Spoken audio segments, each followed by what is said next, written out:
You probably heard I'm an expert in Bitcoin. I want to talk about something else completely: trust.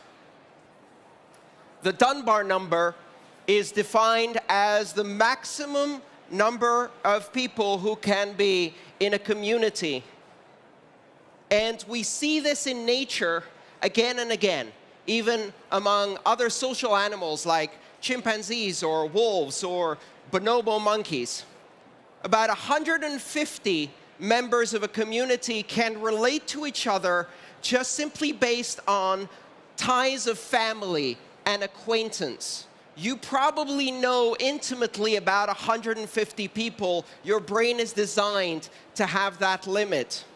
How do we exceed that limit? Exceeding that limit essentially is the definition of civilization. For thousands of years, human beings have found ways to gradually increase the number of people they can relate to and organize, creating ties between neighboring communities. And to do that first, we had to invent language. But language was not enough, so we invented religion. And religion was not enough, so we invented money. And gradually, we kept making the organizations we could build bigger. And as these organizations got bigger, we started building monuments to these achievements. The pyramids in Egypt are a demonstration. We can collaborate and organize tens of thousands of people over decades to build monuments that last. And our civilization has continued to grow and build on this promise.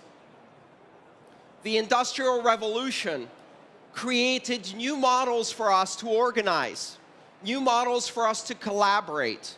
And the primary model of the industrialized revolution is the bureaucratic hierarchy, the organization, the institution, the corporation, a pyramid scheme, a system that looks like the Egyptian pyramids, where actions are taken at the bottom, decisions are made at the top, and information must flow up and be concentrated.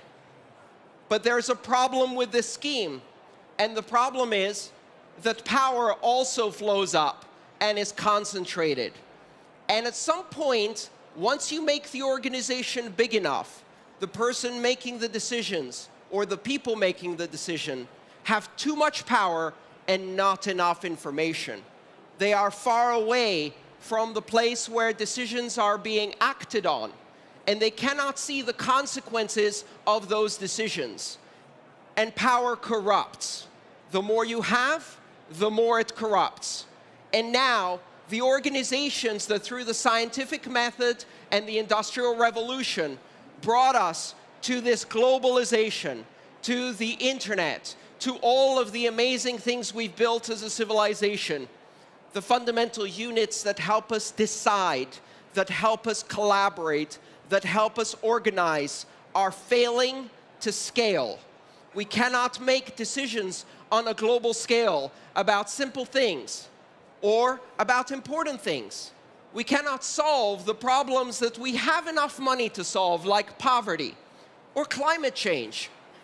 And the reason we can't is because our fundamental organizational unit is failing to scale to the demands of a global planet.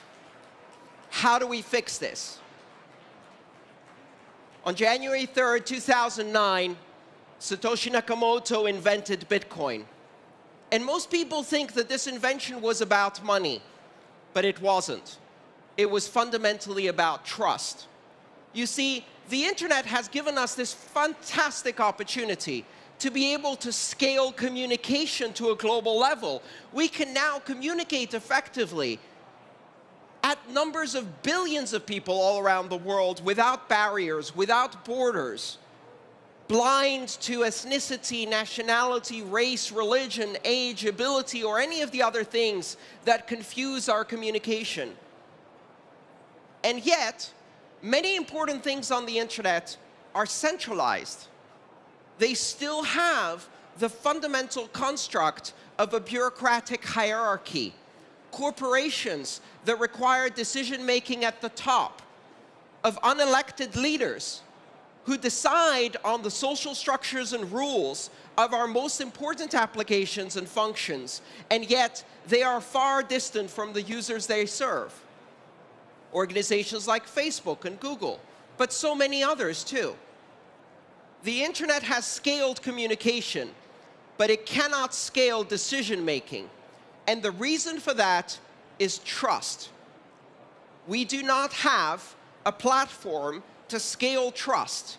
We do not have a platform that allows us to create trusted decision-making without hierarchy until January 3rd, 2009.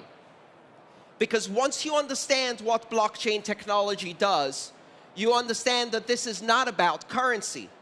Currency is just the most obvious application once you can build a completely flat, non-hierarchical, peer-to-peer network that allows you for the very first time to take trust and move it from being a system of institutions, bureaucracies, and hierarchies into becoming a protocol, a flat network that allows you to engage in trusted interactions with others without an intermediary, without a corporation, without a hierarchy. And we can make this technology scale so we can now have trusted decisions, governance, social decision-making on a massive scale without giving power to the few, without creating these hierarchical organizations that have managed to get us this far, but cannot get us any further. This model of trust is gradually seeping into the consciousness of the world. People are beginning to realize that we can do a lot more than just currency with this technology. We can build voting systems. We can reimagine the corporation itself, create ad hoc associations between people who come together to create new projects and applications without leaders. In this system of trust, there are rules. And these rules are very easy to determine and very predictable in their outcomes. But there are no rulers. And we have never before in history had a system of rules without rulers. And what happens when this technology is unleashed on the world? The world's governments rise up and say, "Thank you. This is the solution we've been looking for. We no longer need to make hierarchical decisions. Finally, we can scale." No. They say, this will only be used by criminals, pornographers, ransomware. It subverts the state. We cannot allow it. We must regulate against it. Who gave you permission to do this? You didn't ask the regulator. You didn't ask the parliament to start organizing on a massive global scale. We did not ask for permission. And yet, here it is. It is happening on a massive scale, and it is growing exponentially, and it will shake the world to its foundations because it is a system of social organization that delivers equality as a feature and works at massive scale. Almost every important innovation in history starts off being illegal or unregulated. All of the interesting things that happened in technology were started by people who forgot to ask for permission, because the regulations themselves, the laws themselves, are written by hierarchical institutions to serve the incumbent corporations that need those laws to protect themselves from competition. The model that we are disrupting is not finance, it is hierarchy. And the rules were written by hierarchy, and of course, these systems break those rules. Well, guess what? Skype was illegal, and they did it anyway. Uber was illegal, and they did it anyway. Airbnb was illegal, and they did it anyway. And everything interesting in the world starts off being illegal. Self-driving cars started rolling in California without permission, and they were illegal, and they did it anyway. You are startup founders.